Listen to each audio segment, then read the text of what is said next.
assunto é Donald Trump e os Estados Unidos, minha gente. Não fujam, não. A gente vai conversar com a Laura Scottfield. Tudo bem, Laura? Bom dia para você e feliz ano novo.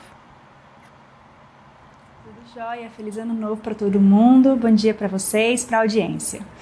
A Laura conta pra gente hoje, em reportagem da Agência Pública, como é que os brasileiros que moram nos Estados Unidos acompanham as ameaças do presidente eleito contra os imigrantes no país. O presidente promete deportar 1 milhão de estrangeiros ao ano.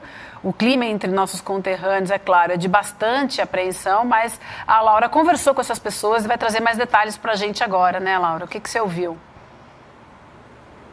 Claro, então, esse é um tema que a gente tem acompanhado na agência pública. Eu especificamente acompanho esse tema porque eu venho da região de Minas Gerais, de onde partem a maior parte dos migrantes brasileiros que vão para os Estados Unidos indocumentados, que é a região lá do leste de Minas, perto de Governador Valadares. Então, essa história também está na minha história, por isso que enquanto jornalista eu também trago esses temas. E assim, conversei com muitas pessoas, daquelas cidades mineiras principalmente, perguntando para elas...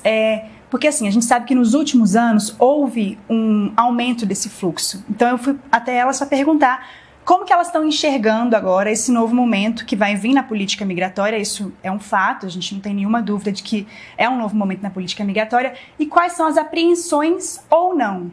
E assim, me surpreendeu bastante porque...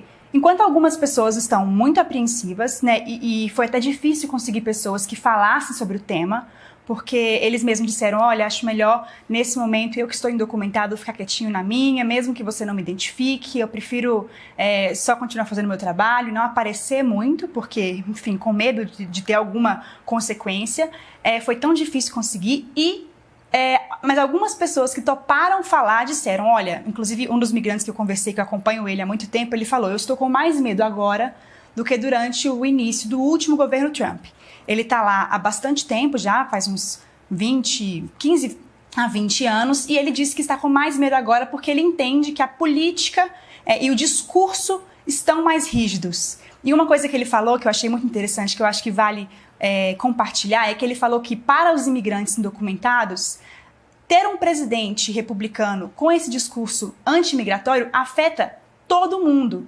Então ele falou que ele teme agora estar andando na rua e um policial, por algum acaso, encontrar com ele lá e pedir os documentos e ele ser deportado. Porque ele disse que todo mundo fica mais rígido, né? As pessoas comuns, os policiais, todo mundo começa a olhar para ele de outra forma. Então, de um lado tem uma apreensão muito grande, de outro lado, alguns migrantes estão tentando apostar na ideia de que o Trump não vai fazer o que ele tem prometido reiteradamente. Então ele falou na campanha que ele queria deportar 1 milhão de pessoas por ano, mas algumas pessoas falam, não, isso aí é só uma fala dele, na prática ele só vai deportar pessoas que cometem crimes. O que, de acordo com os especialistas que eu falei, não faz sentido, porque realmente é um discurso, talvez para algumas pessoas tentarem ficar mais tranquilas, mas que não é o que se viu na prática dos últimos governos dele, do último.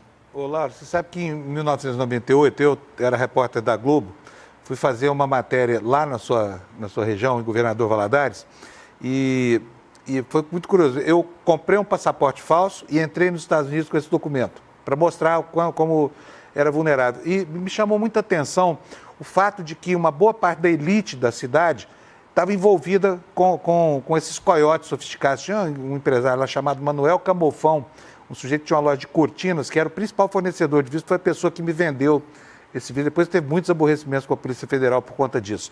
Agora, o que é muito estranho e parece paradoxal é que uma parte desses migrantes brasileiros que chegaram nos Estados Unidos sem documentos, alguns deles acabam conseguindo o green card, depois o visto de permanência e, enfim, acabam se radicando lá. E, de repente, eles passam a pensar como americanos. Então, a escada, né? Eu chamo de chutar a escada. Você sobe na escada e depois você chuta para ninguém mais subir. E aí o cara fica contra a imigração, a favor da política de expulsão dos indocumentados e tudo mais. Você teve contato com essa gente que se julga americana, embora seja, na verdade, aí, imigrante que chegou lá usando os mesmos artifícios que eu usei em 98 para entrar nos Estados Unidos? Bom, é interessante, eu perguntei sobre isso para muita gente também, e assim, o que todo mundo fala, especialistas e pessoas de ONGs que atuam lá, é que a comunidade latina, ela é muito complexa. Essa é uma coisa que foi muito dita também durante a última campanha, né? Então, as pessoas pensam de várias formas e realmente isso foi uma coisa que uma das diretoras de uma ONG de acolhimento de imigrantes que trabalha muito com brasileiros falou. Na avaliação dela, algumas vezes a percepção de algumas pessoas eu cheguei aqui de forma indocumentada, batalhei e sofri muito e acabo querendo reproduzir que a próxima pessoa que venha também batalha e sofra muito para conseguir, assim. Então, também tem uma coisa que ela considera que não é o jeito de olhar para isso, então não é porque eu sofri e lidei com a política antimigratória que eu desejo devolver isso para os próximos, mas algumas pessoas pensam assim na avaliação dela. Agora, um outro ponto que eu também acho que é interessante é que, assim, são pessoas, os migrantes indocumentados principalmente, né, que não votam, entre eles também há apoiadores do Trump, e muitas vezes o discurso é que o Trump ele seria melhor para a economia e eles, como indocumentados, precisam disso. O que também é rebatido por muita gente, até porque, assim, o trabalho indocumentado é um trabalho muito vulnerável e as pessoas, quando deportadas, elas voltam sem nada, né? E elas lá não têm direito, é uma vida de muito sofrimento no sentido de que você tem que trabalhar o tempo inteiro para garantir o mínimo e você não sabe se você ficar com alguma doença, o que vai acontecer. Durante a pandemia, por exemplo, várias pessoas, mesmo pessoas que se identificavam ali na época com os republicanos, falaram, bom, eu estou com medo de ter uma doença e ir para o hospital e aí acabou. Acabou o meu sonho americano porque eu estou aqui pagando tanto dinheiro por mês para o Coyote e eu não tenho nenhuma segurança. Naquela época, acho que algumas pessoas estremeceram um pouco.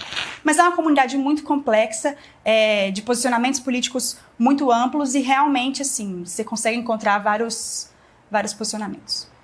Isso é muito doido, né, Laura? A gente vê parte de brasileiros que fizeram esse processo e hoje, como o Panunzio falou, não defendem mais que outros brasileiros possam fazer. O sonho americano parece que não cabe muita gente, né? Inclusive para eles, né?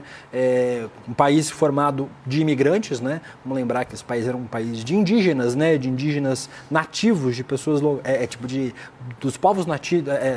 Dos povos nativos das Américas e hoje esse discurso tem tanta ressonância. Ainda não tem tanta ressonância, obviamente, nas comunidades negras e latinas dos Estados Unidos, mas ainda assim, os brasileiros que não se veem como latinos, mas chegam lá e descobrem muito rápido que são latinos, ainda acabam reproduzindo esse tipo de discurso. Sim, esse é um tema interessante, inclusive, que eu já conversei também com algumas pessoas, que é sobre como que o brasileiro branco, ele chega lá e muitas vezes não é a pessoa mais vulnerável aqui no Brasil, a pessoa mais pobre que migra. Porque migrar é caro.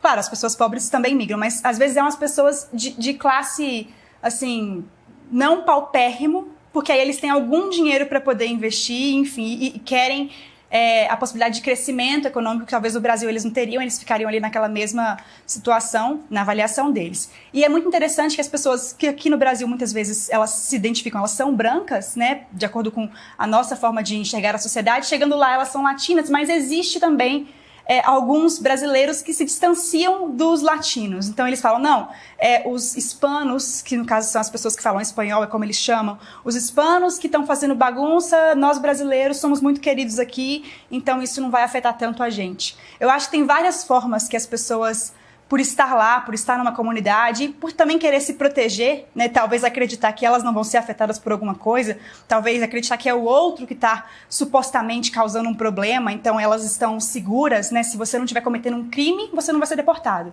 Sendo que isso não foi dito pelo Trump. Ele falou, eu vou deportar quem estiver indocumentado. Claro que isso é uma coisa que também é um fato, ele deve começar pelas pessoas que estão devendo algo para a justiça, porque é mais fácil, já existem cadastros, registros e tudo mais, mas a princípio e no último mandato, pessoas de várias situações foram afetadas pela deportação. Laura, eu quero trazer mais um tema para a gente falar, porque na Pública você também vai explicar, também tem reportagens sobre isso, né? Como é que depois desse anúncio da Meta, o discurso anti-imigração e outras pautas de Donald Trump vão ser turbinadas, podem ser turbinadas também, em especial nas redes. Sim, a gente na Agência Pública acompanha essa questão, né, das redes sociais, até não só da desinformação nas redes, mas da política ali que envolve. Então a gente está olhando para as relações que esses grandes empresários das Big Techs mantêm com políticos, como que isso afeta a política de uma rede social que afeta todos nós, então a gente acompanha bastante isso. E uma coisa que me chamou a atenção foi que no último posicionamento, né, que o Mark Zuckerberg, que é o dono da Meta, que é do Instagram, Facebook, WhatsApp, Threads, ele citou especificamente a migração como um dos temas controversos, assim, e que ele avalia que os posicionamentos mainstream das pessoas deveriam poder ser ditos nas redes sobre esse tema. E muitas vezes, quais são os posicionamentos, assim, que são mais comuns sobre esses temas? São posicionamentos que desumanizam os migrantes, que olham para essas pessoas como pessoas criminosas e que não entendem a migração como um movimento. Essa é uma coisa que muitas pessoas, especialistas que eu converso, falam. A migração é um movimento, um fluxo natural que existe desde que a humanidade é a humanidade. E o que aconteceu foi que, em determinado momento, se criaram barreiras que antes não eram dessa forma para poder impedir e criminalizar essas pessoas. E muitas vezes, infelizmente, o pensamento comum é de que os migrantes são essas pessoas criminosas, sendo que são pessoas que estão buscando uma vida melhor em algum outro lugar. Muitas vezes pessoas fugindo de uma situação em que elas estão com a vida ameaçada. Essa é uma questão que eu conversei com migrantes, inclusive, que fugiram porque eles estavam devendo alguém que falou que ia matar a família deles, eles tiveram que sair para os Estados Unidos, atravessar aquela fronteira e tudo mais. Então, assim, quando a gente olha para esse posicionamento do Zuckerberg, que ele fala que ele quer que as opiniões comuns das pessoas passem a ser compartilhadas nas redes, tudo bem, as pessoas devem ter opiniões que sejam compartilhadas, mas algumas coisas elas estão criminalizando outras pessoas, incentivando o ódio, incentivando até agressões físicas contra essas pessoas, e isso tem efeitos na prática para essa comunidade que já é vulnerabilizada. Então a gente tem acompanhado isso não só nesse tema do conteúdo, mas também entendendo essa política e como que uma pessoa que é dona de uma rede consegue do nada, assim, do nada não, mas tão rapidamente mudar tudo que geria o fluxo de informação dentro dessa rede, né? Uma mudança muito drástica, assim, que muda mesmo como que a gente se comunica ali dentro. Ontem à tarde, um amigo me ligou, queria me apresentar uma menina que é estudante de jornalismo em uma universidade em Washington, e ela estava procurando estágio, até falou assim, quero trabalhar lá no ICL. Aí ela disse o seguinte, que ela tá no terceiro ano de jornalismo, acabou de concluir o terceiro ano, está no meio do terceiro ano de jornalismo, e falou o seguinte, que os professores têm orientado os estudantes e os jornalistas a não sair à rua no dia 20. Tamanha é a sanha insuflada pelo trumpismo na opinião pública contra a imprensa, né? Vocês verem onde chega a implicância com a livre circulação de informação, porque o mundo visto pelos olhos dos jornais, ainda que com uma certa deformação por causa dos vícios do processo, né, de oligopolização e tudo mais, esse mundo é muito mais multifacetado do que esse mundo da Terra plana projetado pelas redes sociais, né? Só para fazer o registro aqui, quer dizer, nas universidades americanas, professores estão indicando a alunos de jornalismo que não se aventurem a ir para a rua e a se identificar como jornalistas ou futuros jornalistas, temendo retaliações da massa trumpista. Meu Deus.